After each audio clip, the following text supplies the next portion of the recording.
हरे राम राम राम हरे हरे, हरे कृष्ण कृष्ण कृष्ण हरे हरे।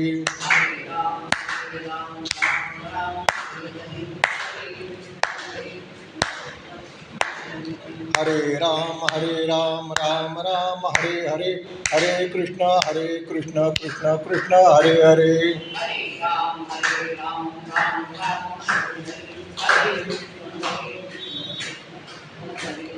हरे राम राम राम हरे हरे, हरे कृष्ण कृष्ण कृष्ण हरे हरे।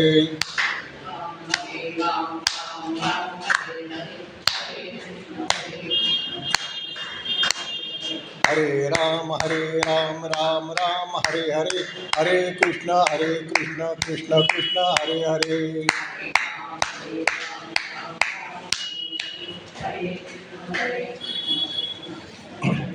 पुंडलिक वरदा हरि विठ्ठल, श्री ज्ञानदेव तुकाराम, पंढरीनाथ महाराज की जय, मौली ज्ञानेश्वर महाराज की जय, जगद्गुरु तुकाराम महाराज की जय, शांती ब्रह्म एकनाथ महाराज की जय, समर्थ रामदास स्वामी महाराज की जय, श्री सद्गुरु जंगली महाराज की जय, सब संतन की जय, अवधूत चिंतन श्री गुरुदेव दत्त। भगवान गोपाल कृष्ण स्वरूप अशा सर्व श्रोत्यांना माझा नमस्कार। आजचा विषय थोडासा आगळा वेगळा आहे, म्हटलं तर परमार्थी आहे, म्हटलं तर परमार्थी नाही, कारण आज शिक्षक दिन आहे आणि आज शिक्षक दिन ज्यांच्या नावाने साजरा केला जातो त्या डॉक्टर सर्वपल्ली राधाकृष्णन यांच्या चरित्राचा थोडा मागोवा घेणार आहे।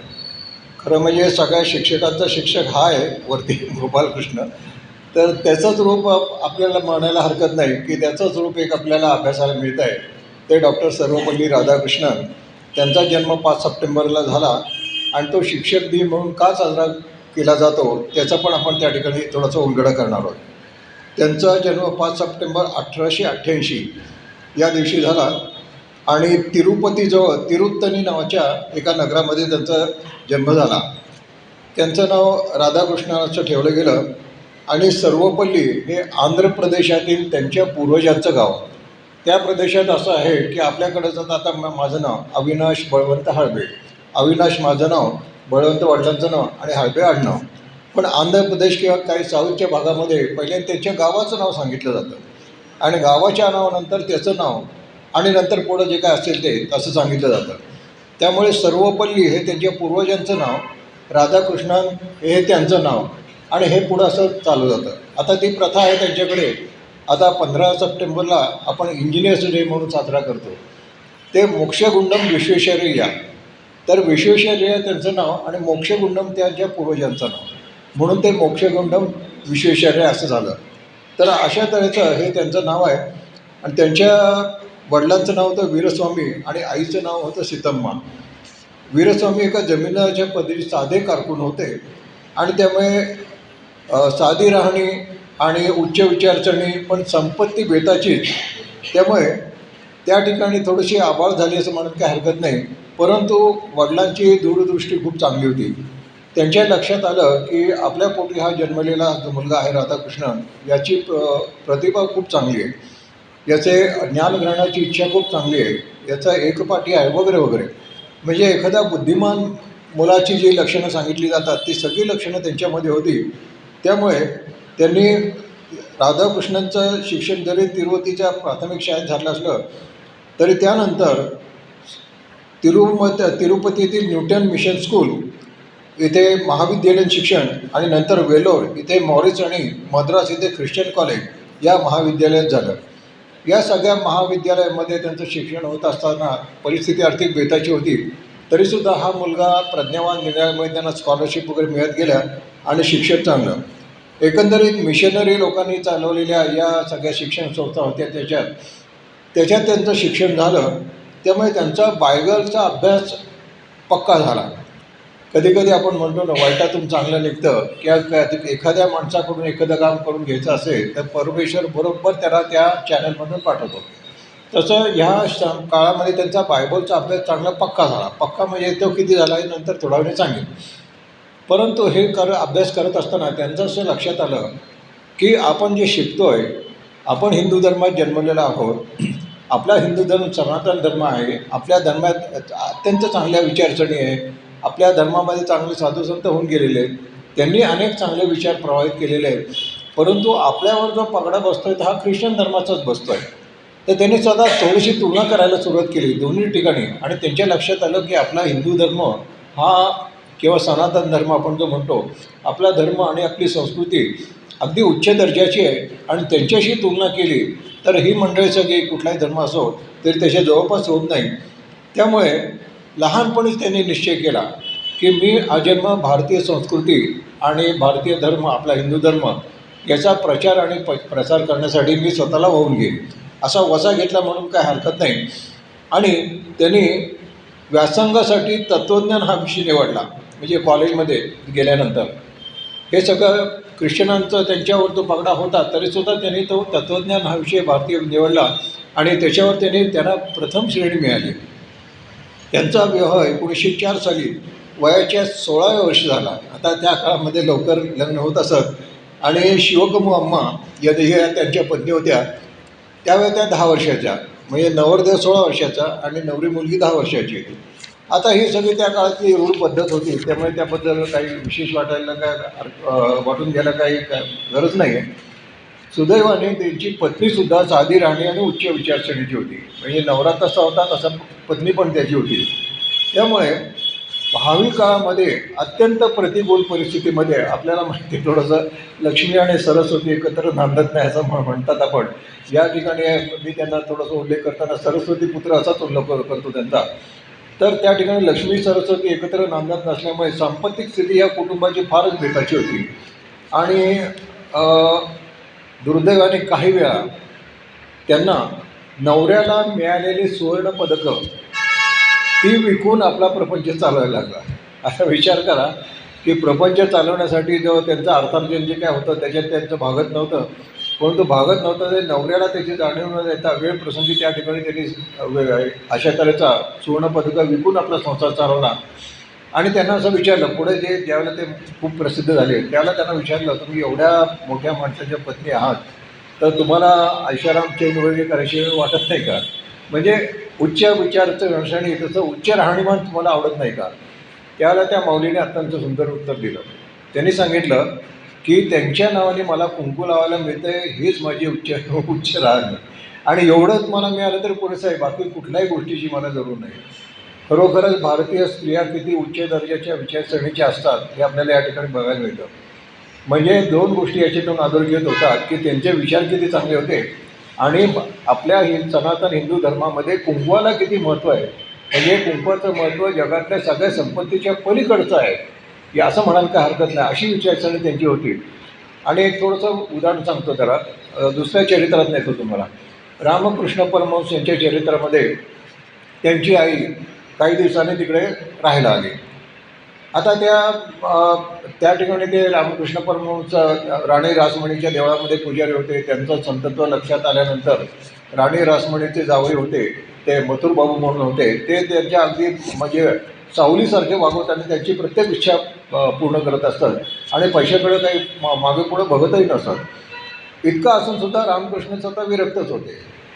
तर त्यावेळेला त्या मथुरबाबूंना मनात विचार आला की आपण यांना गुरु मानतो त्यांच्या आईला आपण काहीतरी द्यावं. ते म्हणले की हे उच्च विचारसरणीचे हे काही घेणार नाही, आपल्याला माहिती आहे. त्यांची पत्नी शारदामाई ते तशाच होत्या, त्या काही घेणार नाही असं म्हणतात. आपण आईला विचारू, आई सर्वसामान्य प्रापंचिक आहे, त्यामुळे ती आपल्याला म्हणेल की काहीतरी आपल्याकडून घेईल.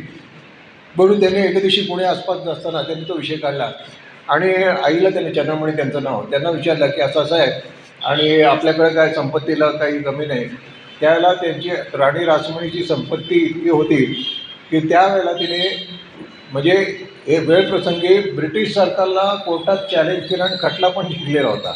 इतकी तिची परिस्थिती चांगली होती. आणि तिचे जावई म्हणजे आणखीनच जास्त चांगलं. त्यांनी विचारलं, माझी अशी इच्छा आहे की मला तुम्हाला काहीतरी द्यायची इच्छा आहे. आणि त्यांच्याकडे बघितलं तर तुम्हाला काय हवं आहे? तर त्या माऊलीने विचार करायला सुरुवात केली आणि ती म्हणाली की मला जे पाहिजे ते सगळे तर मिळतच आहे की, मला काही नको म्हणले. नाही म्हणे तरी तुम्ही काहीतरी घ्या माझ्याकडून, मी काही तुम्हाला द्यायला इच्छा, तुम्ही मागाल ते देतो, तुम्ही पैसे म्हणले तर पैसे, वस्तू म्हणले तर वस्तू, अमुक तुम्ही मागाल ते देतो तुम्ही. आणि ते नौकर नारायण होते त्यामुळे त्यांना काही प्रश्न नव्हता.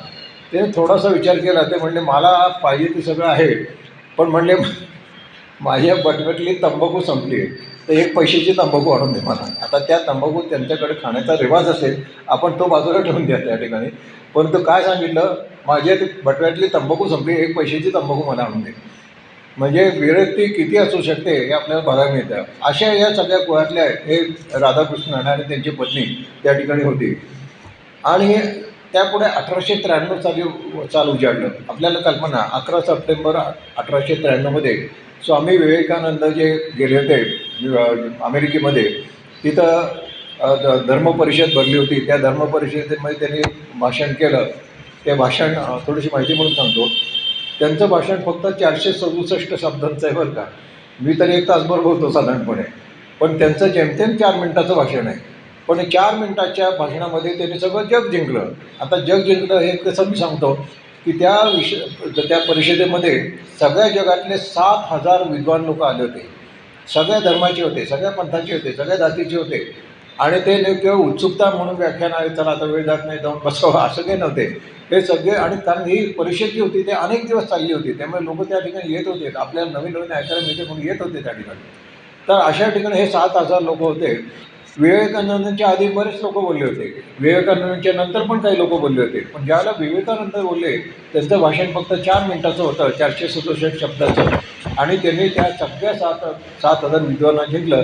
याचा पुरावा म्हणजे त्यांचं भाषण संपल्यानंतर सगळेजण उठून उभे राहिले आणि टाळ्यांचा कडकडाट केला आणि आपल्या सनातन धर्माची पताका परत त्या ठिकाणी फडकली. ही बातमी ज्यावेळेला भारतात आली, त्यावेळेला ते टेलिग्राम वगैरे असं काही फारसा प्रकार नव्हता.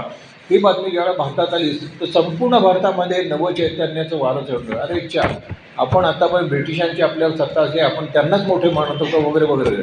परंतु आपला धर्म किती उच्च दर्जाचा आहे, आपले साधू संतांचं तत्त्वज्ञान किती मोठं आहे, हे लक्षात आल्यानंतर सगळ्या भारतीयांचा अभिमान जागृत झाला आणि संपूर्ण भारतात चैतन्याचे वारे व्हायला लागले. त्यामुळे राधाकृष्णन यांनी त्यांना पण त्या ठिकाणी आपण म्हणतो ना, खूप उत्साह वाढला. आणि त्यांनी MA साठी 1908 साली MA साठी प्रबंध लिहिताना एथिक्स ऑफ वेदांत हा भारतीय तत्त्वज्ञानाचं मंडळ आणि पाश्चात्य तत्त्वज्ञानाचं खंडन करणारा प्रबंध लिहिला. वय फक्त 20 वर्षाचं होतं बरं, त्याचं जास्त नव्हतं. त्यांना असं वाटलं आता पण मी त्या मिशनरी लोकांच्या सगळ्या कॉलेजामध्ये शिक्षण घेतो आहे, ते कुणाला आवडणार नाही, म्हणून त्यांना असं वाटलं की आवडणार नाही. परंतु त्याच्यामध्ये मांडणी इतकी तर्कशुद्ध होती की संपूर्णपणे त्या ठिकाणी त्या मिशनरी तत्त्वज्ञानाला वाहून घेतलेले प्रोफेसर हॉक म्हणून त्यांचे जे प्रोफेसर होते, त्यांनी थोडासा भितभीतच दाखवला. त्यांनी तो वाचला, ते आश्चर्यचकित झाले. अरे आपल्या या शिष्याला किती मोठी प्रज्ञा आहे.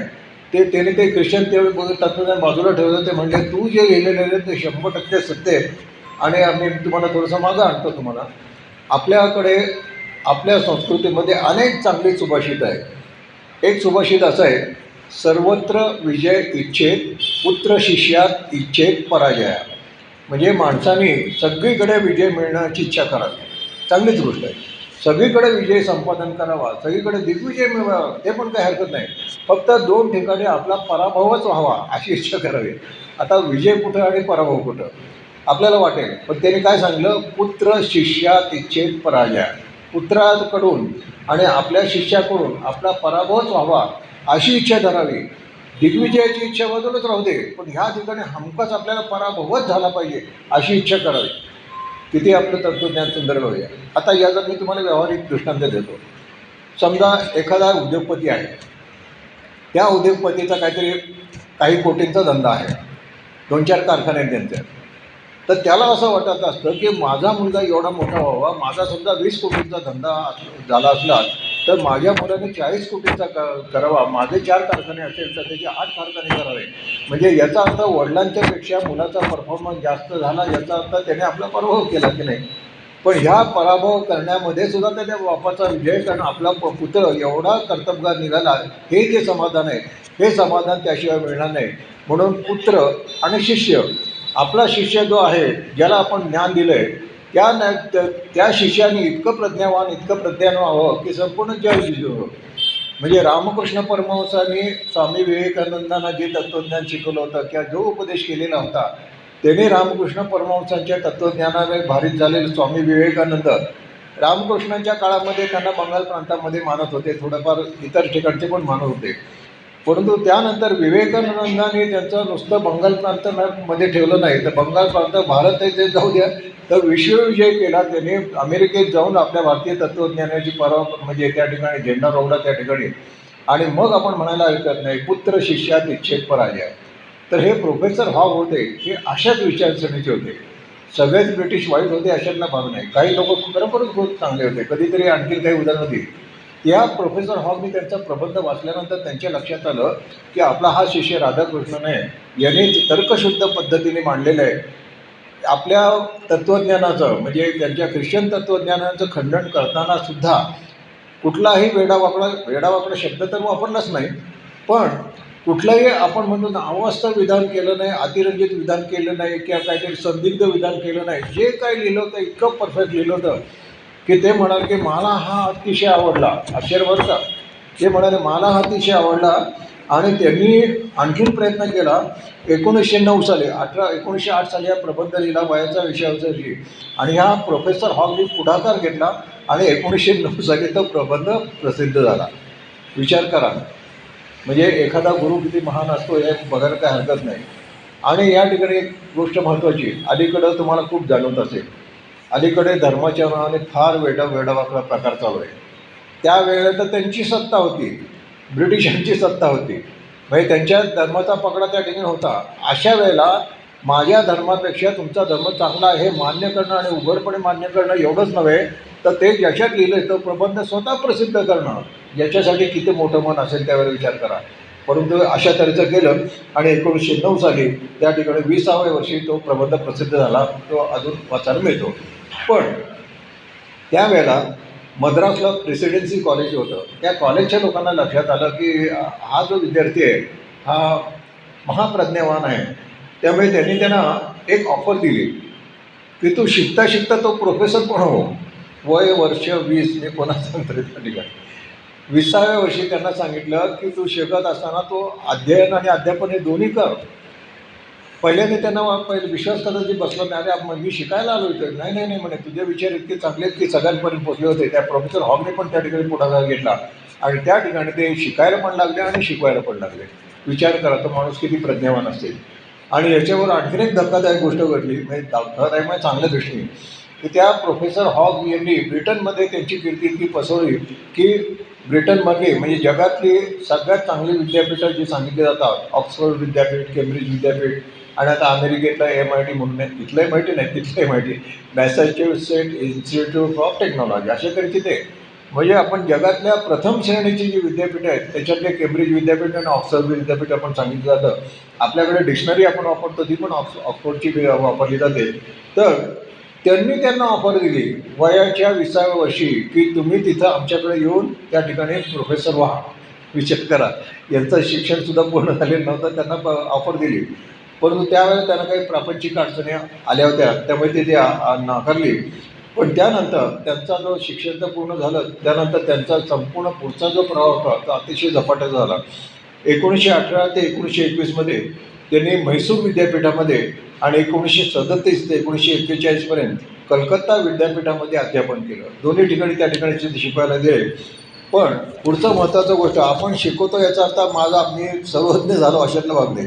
1909 म्हणजे तो प्रबंध प्रसिद्ध झाल्यानंतर 1923 या 14 वर्षाच्या काळामध्ये अध्यापन करता करता त्यांनी संस्कृत भाषेचा अधिक अभ्यास करून प्रस्थानत्रयी आपल्याकडे जे भाष्य सांगितलं जातं सर्व भाष्यग्रंथ म्हणजे षडदर्शनं हे अभ्यास केला.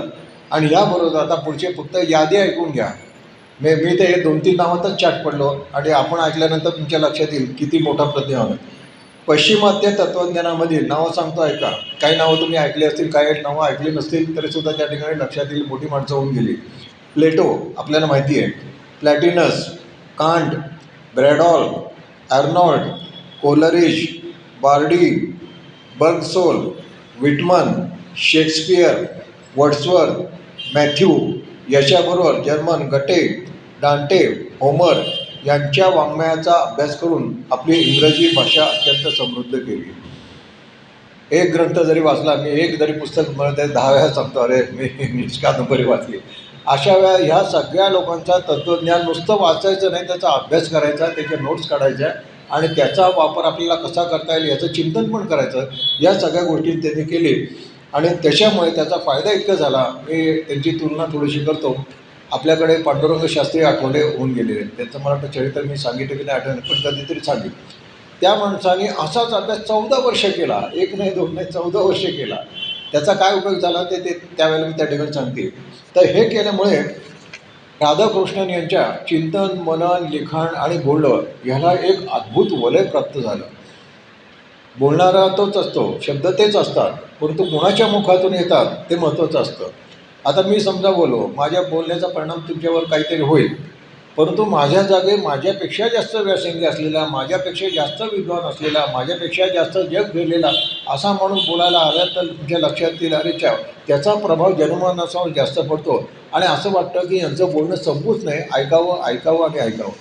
अशा तऱ्हेचा त्यांना त्याला शब्द फार चांगला वापरलेला आहे. शिवाजीराव भोसलेने त्याला शब्द वापरला आहे. त्यांच्या भाषेला त्यांच्या इंग्रजी भाषेला लावण्य प्राप्त झालं. लावण्य हा शब्द वापरला आहे त्यांनी. सौंदर्य, नुसतं सौंदर्य नाही, लावण्य, सौंदर्य आणि लावण्य पण. सौंदर्यापेक्षा लावण्य अत्यंत महत्त्वाचं. आता तो फरक काय आहे तो आता जात नाही, पण हे त्याच्यामुळे 4 मोठे ग्रंथ आणि अनेक विद्वत्तापूर्व लेख लिहिले. त्यामुळे त्यांचं लिखाण आता भारतात पेक्षा बाहेर जायला लागलं. त्यांचं लिखाण देशातच नव्हे तर परदेशातल्या मासिकामध्ये प्रसिद्ध व्हायला लागले. मी पुन्हा पुन्हा तुम्हाला आठवण करून देतो त्यावेळेला भारतात ब्रिटिशांची सत्ता होती. असं असतानासुद्धा इंग्लंडच्या विद्यापीठात, अमेरिकेच्या विद्यापीठात, फ्रान्सच्या विद्यापीठामध्ये त्यांचं सगळं त्या ठिकाणी त्या मासिकामध्ये त्यांचे लेख यायला लागले. लोक त्यांचे मासिक लेख मागवायला लागले. त्यांना काय माहिती नव्हतं का हे आपल्या याच्यावर आपली सत्ता आहे, याच्याकडचं काय लेख घ्यायचा. परंतु ती विद्वत्ताच इतकी होती की त्यांच्या लेखाला मागणी यायला लागली. आंतरराष्ट्रीय लिखाणामध्ये त्यांच्या नियतकालिकामध्ये लिखाणं, जागतिक दर्जाची मासिकं आणि त्यांना आंतरराष्ट्रीय या ठिकाणी वाचक वर्ग लाभला आणि या त्यांच्या कार्यामुळे म्हैसूर आणि कलकत्ता या दोन्ही विद्यापीठातून त्यांचा मोठा सन्मान करण्यात आला. आता त्यानंतर ऑक्सफोर्ड विद्यापीठाने, आता गंमत बघा तुम्ही, ऑक्सफोर्ड विद्यापीठ ब्रिटिशांचं त्यांची सत्ता असताना त्यांना एक विषय दिला, हिंदूंचा जीवनविषयक दृष्टिकोन. या विषयावर त्यांची व्याख्यानं आयोजित केली कुठं, इंग्लंडमध्ये, आणि लगेच ती ग्रंथरूपाने प्रसिद्ध केली. कुणाची? आपण ज्यांच्यावर सत्ता गाजवतो आहे त्यातल्या एका विद्वानाची. ब्रिटिशांनी त्या ठिकाणी त्यांना बोलवलं, त्यांनी ह्या विषयात तुम्ही बोला, आणि त्यांची जी भाषणं केली ती त्याने त्या ठिकाणी लिहून घेतली आणि त्याचं पुस्तक रूपाने प्रकाशन केलं आणि हा मोठा त्या ठिकाणी त्यांचा सन्मान झाला असं म्हणायला काही हरकत नाही. त्यामुळे तत्त्वज्ञानाचे प्राध्यापक म्हणून त्यांना अनेक ठिकाणी बोलावणं यायला लागलं. 1930 सालापासून शिकागो विद्यापीठामध्ये ते व्याख्यानाला जाऊ लागले. इंग्लंड झालं, आता अमेरिकेमध्ये जाऊ लागले. त्या ठिकाणी एक स्पॉल्डिंग नावाचा एक धनवान आणि विद्याप्रेमी पुरुषाने त्यांना ऑक्सफोर्ड विद्यापीठात पाठवलं. तिथं अध्ययन आणि अध्यापन दोन्ही गोष्टी करत. हा कार्यकाळ 1936 ते 1952पर्यंत चालला. याच्याबरोबर इंग्लंडच्या मँचेस्टर हे गाव आपल्याला माहिती आहे, गिरण्यांचं गाव म्हणून सांगतं, तिथं पण त्या ठिकाणी ते याला जायला लागले, अध्यापन करायला लागले. पुढचा भाग मात्र फार धक्कादायक आहे, चांगल्या दृष्टीने धक्कादायक आहे. त्यांची कीर्ती इतकी पसरली, इंग्लंडमध्ये पसरली, ब्रिटिशांच्या पंतप्रधानांपर्यंत त्यांची कीर्ती गेली. पुन्हा मी सांगतो की आपला आश्रित देश, ज्यांच्याबद्दल आपण म्हणतो, ज्यांच्या देशामध्ये आपण पाट्या लावल्या आहेत, dogs and Indian not allowed, कुत्र्यांना म्हणजे माहिती म्हणून थोडंसं सांगतो. ब्रिटिशांची सत्ता असताना स्विमिंग टँक असो, काही पार्क असो, काही क्लब असो, काही हॉटेल असो, त्याच्या बाहेर पाटी लावलेली असायची, dogs and Indian not allowed, म्हणजे कुत्र्यांना आणि भारतीय माणसांना प्रवेश नाही. आणि तो इतका होता की आमच्या जमशेदजी टाटांना सुद्धा धक्का मारून बाहेर काढण्यात आला होता. अशा तऱ्हेची ट्रीटमेंट होत असूनसुद्धा ज्या वेळेला राधाकृष्णन यांची ब्रिटनमध्ये व्याख्यानं असायची, म्हणजे ते शिकवायला जात असे, त्यावेळेचे जे ब्रिटनचे पंतप्रधान असत ते हळूच, हे राधाकृष्णनना सांगितलं असायचं, हळूच पाठीमागच्या दाराने येऊन बसायचे, त्यांचं भाषण ऐकायचे आणि पाठीमागं घेऊन जायचे. सगळं त्यांचा पंतप्रधान पदाचं सगळं बाजूला ठेवायचे, तिथं येऊन बसायचे आणि त्यांचं व्याख्यान ऐकून निघून जायचे. म्हणजे सलग नाही, ज्या वेळेला जमेल त्यावेळेला. विचार करा, एखाद्या माणसाचं वक्तृत्व त्याच्या गावातले लोक असतात, पहिले ते मान्यता मिळत नाही की सहजासहजी, काही लोक ऐकतात, काही वेळेला घरातले सुद्धा ऐकत नाहीत, गावातले लोक ऐकतात, इकडचे ऐकतात, तिकडचे ऐकतात.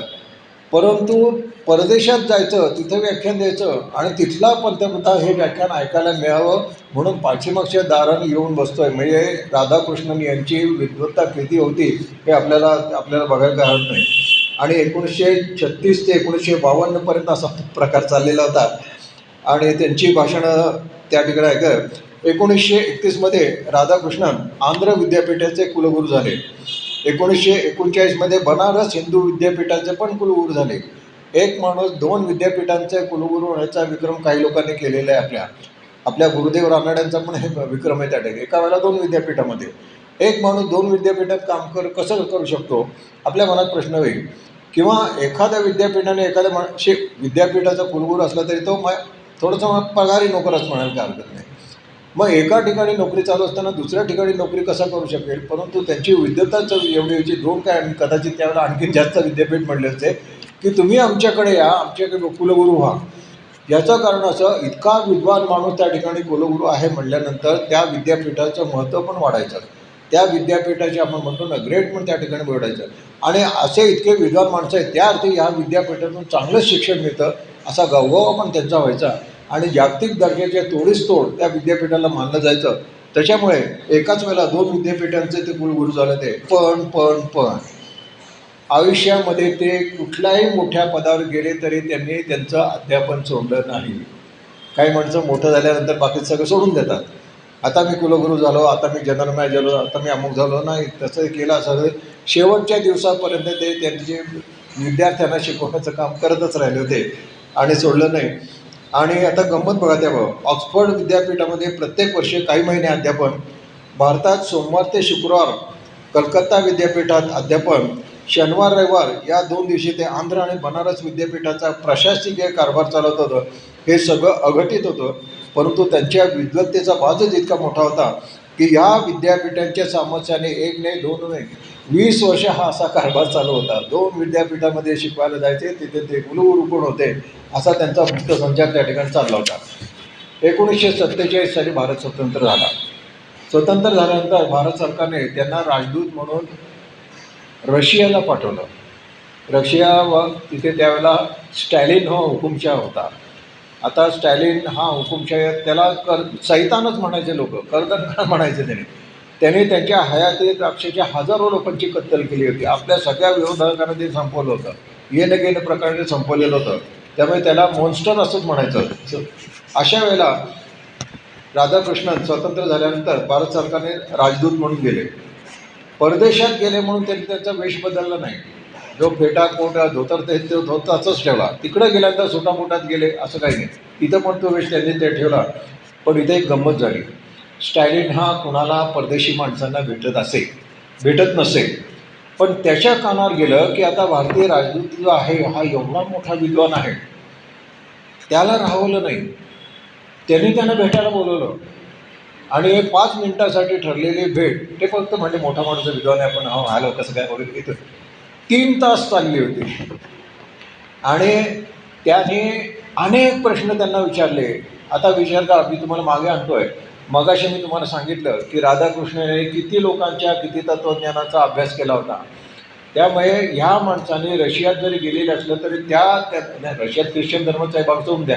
परंतु असं होतं की प्रत्येक प्रांतावर काही काही गोष्टी बदलत जातात. आता आपल्याच गोष्टी बघायला हरकत नाही. आता कार्तिकी पौर्णिमा झाला, कार्तिक स्वामी तुम्हाला दर्शन निषिद्ध आहे. पण साऊथमध्ये किंवा मारवाडमध्ये गेलं तर उलटं आहे, पुरुषांना ते निषिद्ध आहे. त्या ठिकाणी देव एकच आहे, पण एका ठिकाणी स्त्रियांसाठी तो निषिद्ध आहे आणि एका भागात पुरुषांसाठी निषिद्ध आहे. तर अशा पण असू शकतात. तर त्यामुळे ते रशियात जरी गेले तर त्याची विद्वत्ता 3 तास त्यांचं एकमेकांशी बोलणं चालू होतं. आणि त्यांना ते म्हणले पुन्हा तुम्ही भेटायला या. आणि रशियातली कारकीर्द संपवून 5 वर्षांची कारकीर्द संपवून ते भारतात परत यायला निघाले. स्टॅलिनने त्यांना पुन्हा भेटायला बोलवलं. त्यांच्याशी पुन्हा भरपूर वेळ गेले. त्यांच्या हातात घेतले आणि स्टॅलिनच्या डोळ्यातून अश्रू आले. काय उच्चारले असते त्यांनी. स्टॅलिन म्हणाला, सगळं जग मला सैतान म्हणून ओळखतं. मॉन्स्टर, तुम्ही एकमेव असाल, तुम्ही मला माणूस म्हणून वागवलं. मी तुमचा खूप खूप आभारी आहे.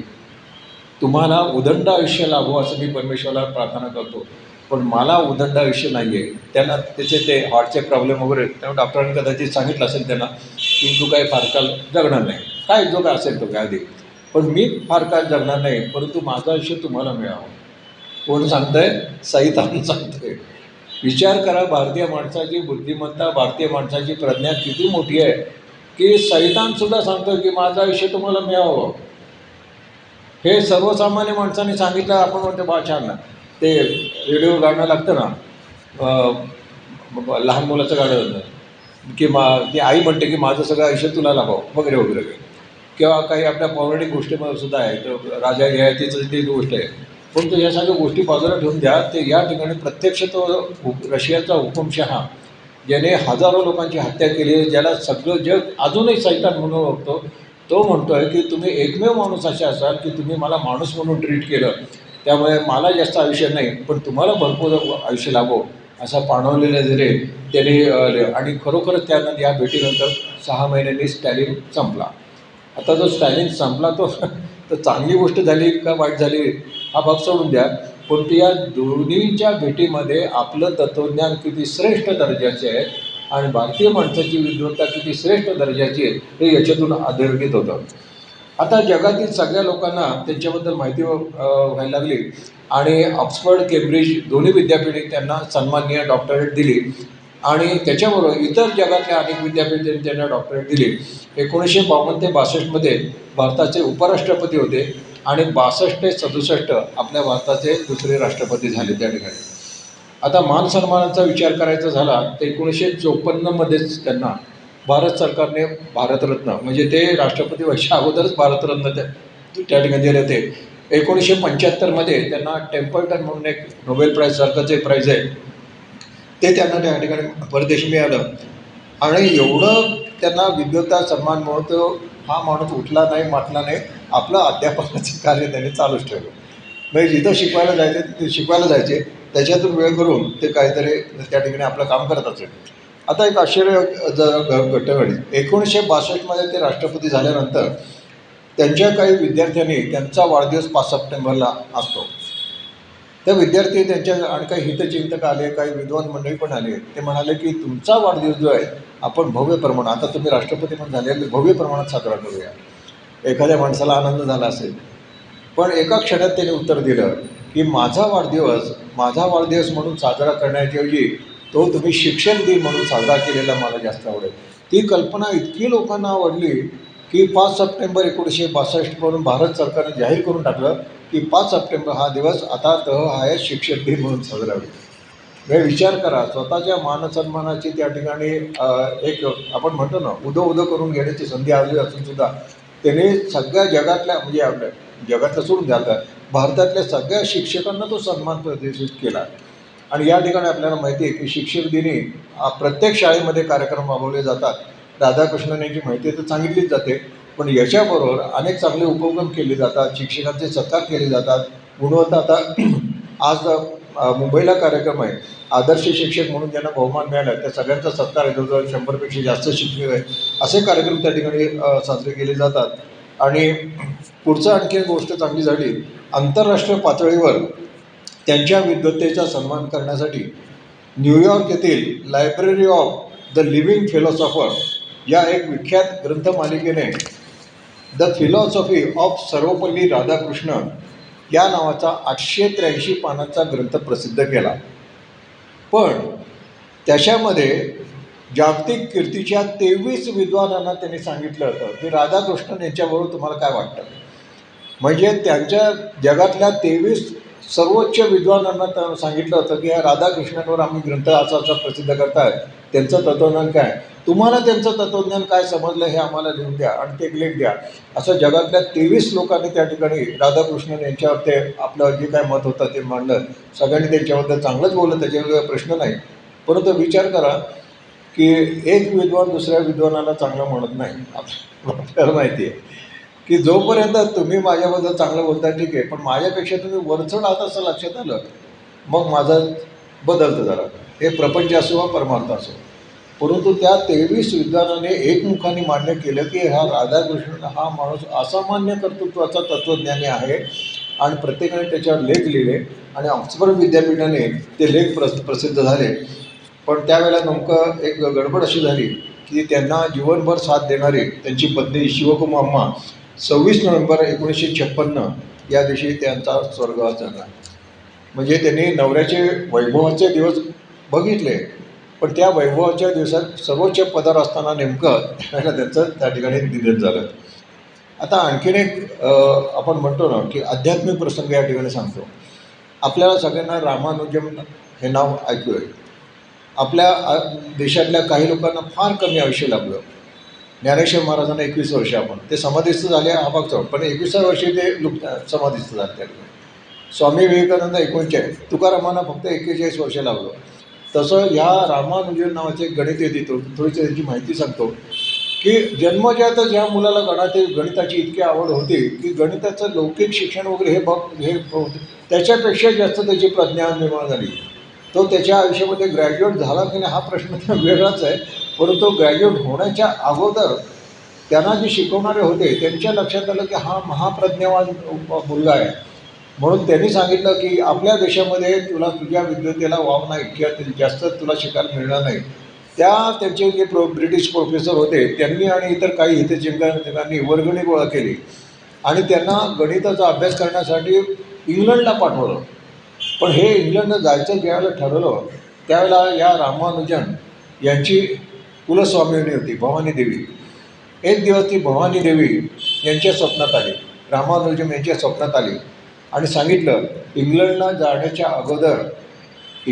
जाण्याच्या अगोदर सरस्वती पुत्र राधाकृष्णन यांचं दर्शन घेऊन जा. विचार करा आता काय, आता याच्यापलीकडे काय सांगणार तुम्हाला. त्याप्रमाणे रामानुजन जाऊन राधाकृष्णन यांना भेटले, चरण स्पर्शपूर्वक त्यांचे नमस्कार केला, त्यांचे आशीर्वाद घेतले आणि त्यानंतर रामानुजन इंग्लंडला गेले. दुर्दैवाने थोडंसं एंड त्यांचं सांगून ठेवतो म्हणजे तो विषय पूर्ण होईल. दुर्दैवाने त्यांना तिथं काही दिवस त्यांनी केलं काम त्या ठिकाणी, पण त्यांना ते इंग्लंडची हवा मानवेना, वारंवार आजारी पडायला लागले. तेव्हा त्यांचे प्रोफेसर जे होते ते, मला वाटतं त्यांचं नाव आठवलं तर सांगतो, तर त्यांनी सांगितलं की तुला ही हवामान जर लागू पडत नसेल तर तू भारतात परत जा, तुझी तब्येत चांगली होऊ दे आणि चांगली झाल्यानंतर परत ये, आपण पुढचं चालू करू. ते म्हणाले काही हरकत नाही. ते भारतात आले आणि परत जायचं म्हणून काही सामान त्यांनी तिथंच ठेवलं होतं. भारतात आले, परंतु ते काही फारसा उपयोग झाला नाही आणि वयाच्या फक्त 33व्या वर्षी रामानुजांची यात्रा संपली. आता हे बातमी ज्यावेळेला इंग्लंडमध्ये गेली त्यावेळेला त्यांच्या गुरुजींना फार वाईट वाटलं. काय त्यांचं नाव हार्डी बिर्डी काहीतरी होतं, त्यांना अतिशय वाईट वाटलं.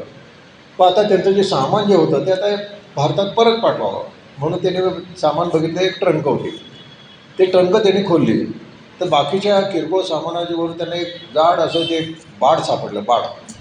ते बाड कशाचं आहे त्यांनी बघितलं तर त्या बाडामध्ये भूमितीची 4000पेक्षा जास्त प्रमेय रामानुजन यांनी मांडलेली होती आणि स्वतः सोडून पण दाखवलेली होती, ज्याचा प्रोफेसर हार्डीने विचारसुद्धा केलेला नव्हता.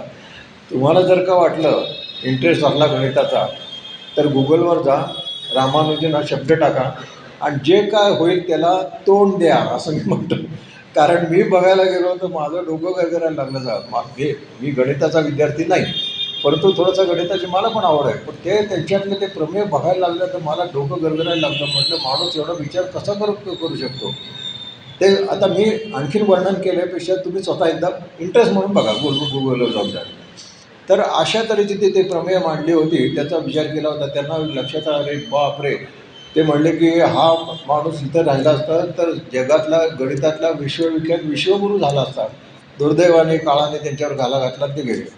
असे रामानुजन ज्यावेळेला इंग्लंडला जायला निघाले होते त्याला त्यांच्या कुलस्वामींनी सांगितलं की तू सर्वपल्ली राधाकृष्णन यांचं दर्शन घेऊन त्यांचे आशीर्वाद घेऊन मगच इंग्लंडला जा. ते त्याप्रमाणे गेले. याचा अर्थ राधाकृष्णन यांची विद्वत्ता किती असेल. विचार करायसारखी गोष्ट, म्हणजे एकापेक्षा एक गोष्टी त्याच्यामध्ये महत्त्वाच्या आहेत. त्यानंतर ते एक वेगळ्या विषयाकडे नेतो तुम्हाला. जगातल्या सगळ्या ज्ञानाच्या संबंधी एक महाकोश आहे, त्याला म्हणतात एन्सायक्लोपीडिया ब्रिटानिका. कदाचित आपल्या ग्रंथालयात पण असेल. त्याचे 25 भाग आहेत. तो काय म्हणजे की इंग्रजी भाषेतला किंवा इतर सुद्धा भाषेतला काही शब्द तर त्या शब्दाचा अर्थ तर दिलेलाच असतो, पण त्या शब्दाला अनुषंगिक समजा फ्लेमिंगो हा पक्षी, तर फ्लेमिंगो हा पक्षी अमुक अमुक ठेव, पण त्या फ्लेमिंगो या पक्षीच्या संबंधित सर्व जे काही जगामध्ये माहिती ती सगळी एकत्र केलेली असते. असा जो ज्ञानकोश आहे त्याला त्या ठिकाणी एन्सायक्लोपीडिया ब्रिटानिका असं म्हणतात. त्याचे 25 खंड आहेत. त्याचे 25 खंड आहेत. याच धर्तीवर आपल्याकडे सुद्धा विश्वकोश ही संकल्पना पुढं आली. वाईला त्याचं काम झालं आणि त्याचे पण 18-20 खंड त्या ठिकाणी. त्याच्यामध्ये मराठी भाषेतल्या किंवा त्याच्याशी संबंधित अशा भाषेतला कुठलाही शब्द तुम्ही घेतला, तुम्हाला याच्यावर पण ते बघता येतं, तरी त्याचा अर्थ आणि त्याच्या अनुषंगित सगळ्या माहिती त्या ठिकाणी दिली असते. तो विश्वकोश, तो जसा विश्वकोश तसा तर आधी सगळ्यात पहिला म्हणजे जगातला पहिला म्हणाल का हरकत नाही विश्वकोश एन्सायक्लोपीडिया ब्रिटानिका. त्या एन्सायक्लोपीडिया ब्रिटानिकामध्ये आपलं हिंदू धर्माचं जे तत्त्वज्ञानासंबंधी जी सगळी माहिती आहे, ती सगळी माहिती डॉक्टर राधाकृष्णन यांनी दिलेली आहे. आणि ती इतकी ऑथेंटिक आहे की त्याला कोणी चॅलेंज करून नाही नाही नाही बरोबर नाही आहे, हे असं नसतं वगैरे असं असं काय नाही, इतके परफेक्ट त्यांनी माहिती दिलेली आहे. आणि ह्या एन्सायक्लोपीडिया ब्रिटानिकाचं त्यांनी त्या ठिकाणी एक माहिती दिली असं म्हणायला काय हरकत नाही. थोडीशी आता मी त्यांच्या एंडकडे येण्याच्या अगोदर 1-2 महत्त्वाच्या गोष्टी सांगतो. विद्वानाच्या आपल्याला सगळ्यांना जयंत नारळीकर माहिती आहे. एकदा असं झालं, जयंत नारळीकर यांचे वडील त्यांचे आजोबा सगळे विद्वान लोक होते. एकदा असं झालं, राधाकृष्णन तिकडं त्यांना भेटायला गेले होते. राधाकृष्णन आणि जयंत नारळीकरांचे वडील का आजोबा माझ्या लक्षात नाही, यांची छान भूमिका झाली आणि ते निघाले. असं जिन्यातून खाली जाताना त्यांना कोणीतरी मुलगा भगवद्गीतेचे अध्याय म्हणतोय असं लक्षात आलं. राधाकृष्णन थांबले आणि त्याने तो अध्याय संपूर्ण ऐकला आणि विचारलं कोण आहे हा. ते म्हणले माझा मुलगा जयंत म्हणतोय. जयंत नारळीकर म्हणजे आता बघा, राधाकृष्णनना सुद्धा थांबून त्यांचा गीता पठण ऐकावं असं वाटलं. याचा अर्थ जयंत नारळीकरांचे उच्चार किती सुंदर असतील. म्हणजे एक प्रकांड पंडित, जागतिक दर्जाचा पंडित थांबून तुमचं ऐकतो. आणि जयंत नारळीकर त्याला बालवयाचे होते, 10-12 वर्षाचे असतील त्यावेळेला. याचा अर्थ जयंत नारळीकरांची पण विद्वत्ता, आता तो विषय वेगळा आहे, तो सोडून द्यावं. पण ही एक आठवण त्या ठिकाणी चांगली आहे. आणखीन एक आठवण आहे, मगाशी मी पांडुरंग शास्त्री आठवल्यांचा उल्लेख केला होता. पांडुरंग शास्त्री आठवल्यांनी मुंबईला घोडबंदर रोडवर तत्त्वज्ञान विद्यापीठ त्या ठिकाणी स्थापन केलं.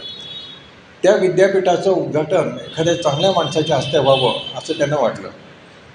त्यांनी त्यावेळेला सगळ्यात विद्वान राधाकृष्णनच होते. त्यांनी राधाकृष्णन यांचा कॉरेस्पॉन्डन्स केला आणि राधाकृष्णनने तात्काळ मान्यता दिली. एवढं तत्त्वज्ञान विचार ज्याने आपण आयुष्यभर ज्याचा ध्यास घेतला त्याचं विद्यापीठ निर्माण होतं आहे म्हणल्यानंतर त्यांना अतिशय आनंद झाला. त्यांनी तात्काळ मान्यता दिली.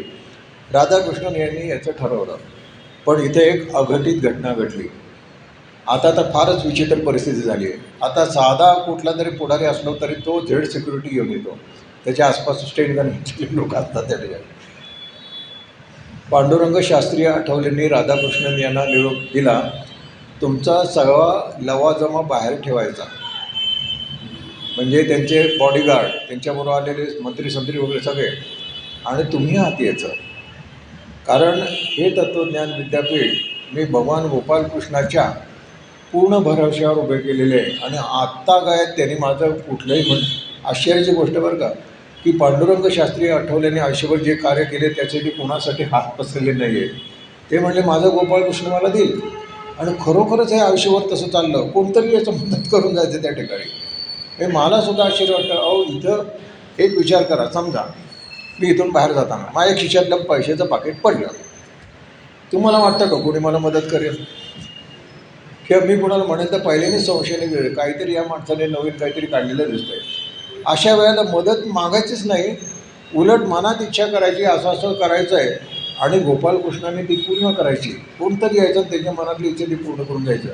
आयुष्यभर मी गोपालकृष्णाच्या भरोश्यावर घ्यायचं. तुम्हाला माझा भरोसा असला तर तुमचा सगळा लवाजमा बाहेर ठेवायचा आणि तुम्ही यायचं. राधाकृष्णन यांनी ते मानलं. सगळे ते बॉडीगार्ड, शरीररक्षक वगैरे अमुक सगळे बाहेर ठेवले आणि पायी चालत चालत आत आले. एक विद्वान दुसऱ्या विद्वानाशी कसं वागतो हे बघण्यासारखे आपल्याला याची कल्पना येईल का? आता मी तुम्हाला दुसरं एक उदाहरण सांगतो. बरेच वर्ष झाली त्याला. मी एकदा आळंदीला गेलो होतो. सकाळी मी, माझी पत्नी आणि माझा मुलगा आम्ही गेलो. आमची पूजा करून आम्ही बाहेर येतो.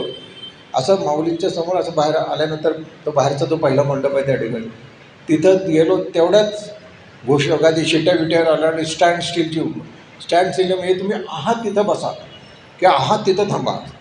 आम्हाला कळलं ना काय चाललं. त्यांनी तिथल्या लोकांनी सांगितलं तुझं की बसायचं इथंच बसा. आमचं भाग्य असं आम्ही माऊलींच्या समोरच बसलो. अशा अवस्थेत आम्ही पाऊण तास बसलो. काय पण कोणालाच काही सांगितलं नाही. आणि बाहेर आल्यानंतर सांगितलं की दुसऱ्या दिवशी तिथे डॉक्टर शंकर दयाळ शर्मा हे आपले राष्ट्रपती येणार होते. ते 2-3दा मग आळंदीला येऊन गेले बरं का. ते येणार होते. तर ते येण्याच्या अगोदर त्यांचं जे सगळे संरक्षण सिक्युरिटी व्यवस्था असते ती आधी येते. सगळा तो परिसर तपासते. कुठून माणसाला गोळी घालता येईल हे अगदी स्पष्ट सांगतो. कुठून माणूस लपून गोळी घालू शकेल हे सगळं स्कॅनिंग करतात. आणि जणू काय ही घटना घडते असं समजून ते सिक्युरिटी गार्ड वगैरे सगळे त्यांच्याकडं पण हे असतं बरं का सगळं. हा सगळा प्रकार पाऊण तास तिथं चालला होता. आणि आम्हाला जे काही लाईनमध्ये बारीमध्ये होते त्या तिथंच बसवत त्या वगैरे. पण आमचं असं भाग्य की माऊलींच्या समोर आम्हाला बसायला मिळालं. पाऊण तास बसावं. एरवी तिथं पाऊण तास काय दर्शन घेतलं की चल बाहेर चालतं असं बसायला मिळालं. म्हणजे ही बातमी बघा कशी आणि ती बातमी कसा. इथं हा माणूस सांगतो की माझ्यावर आणि गोपालकृष्णावर विश्वास असला तर सगळं तुमचं बाहेर ठेवायचं आणि मग आत यायचं.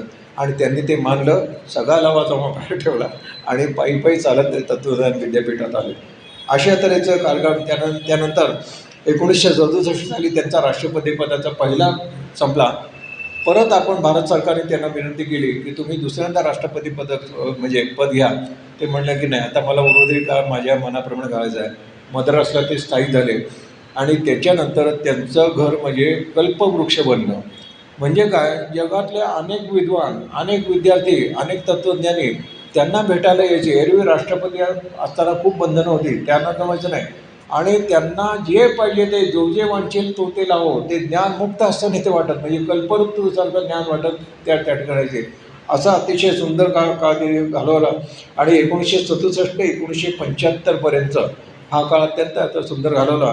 आणि 17 एप्रिल समाधानाने कार्यक्रम करत आहेत. 17 एप्रिल 1975मध्ये राधाकृष्णन यांनी आपला इहलोक सोडला. त्यांची यात्रा संपूर्ण चरित्राचा विचार केला.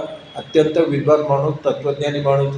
तत्त्वज्ञानासाठी कुठलंही कॉम्प्रोमाइज केलं नाही. कुणाच्या पुढं जाऊन हात जोडले नाही. स्टॅलिनसारखा कर्दनकाळ माणूससुद्धा ज्याला हात जोडतो माझा विषय तुम्हाला लाभवायचं सांगतो. पांडुरंग शास्त्रींच्या बरोबरचा प्रसंग जगातल्या अनेक तत्त्वज्ञानाचा प्रसंग ऑक्सफर्ड विद्यापीठ केम्ब्रिज विद्यापीठ म्हणजे अमेरिकेतली विद्यापीठं या सगळ्यांनी त्यांच्या विद्वत्तेची मुक्तकंठांनी नुसतीच स्तुती केली नाही तर आपल्या वाङ्मयानं त्याला स्थान दिलं. असे एकाहून एक विद्वान पुरुष आपल्याकडे निर्माण झाले. त्यामुळे 5 सप्टेंबर हा दिवस त्यांनी मनात इच्छा केली की माझा वाढदिवस म्हणून साजरा करण्याच्या वेळी शिक्षक दिन म्हणून साजरा करा. संपूर्ण भारताने त्यांची ती इच्छा पूर्ण केली आणि आज तयार तो शिक्षक दिन. तर आजच्या दिनी त्यांचं जे आपण या ठिकाणी स्मरण करूया त्यांना वंदन करूया आणि या ठिकाणी थांबूया. विठ्ठल विठ्ठल विठ्ठल विठ्ठल विठ्ठल विठ्ठल विठ्ठल विठ्ठल पुंडलिक वरदा हरी विठ्ठल श्री ज्ञानदेव तुकाराम पंढरीनाथ महाराज की जय. माऊली ज्ञानेश्वर महाराज की जय. जगद्गुरु तुकाराम महाराज की जय. शांती ब्रह्म एकनाथ महाराज की जय.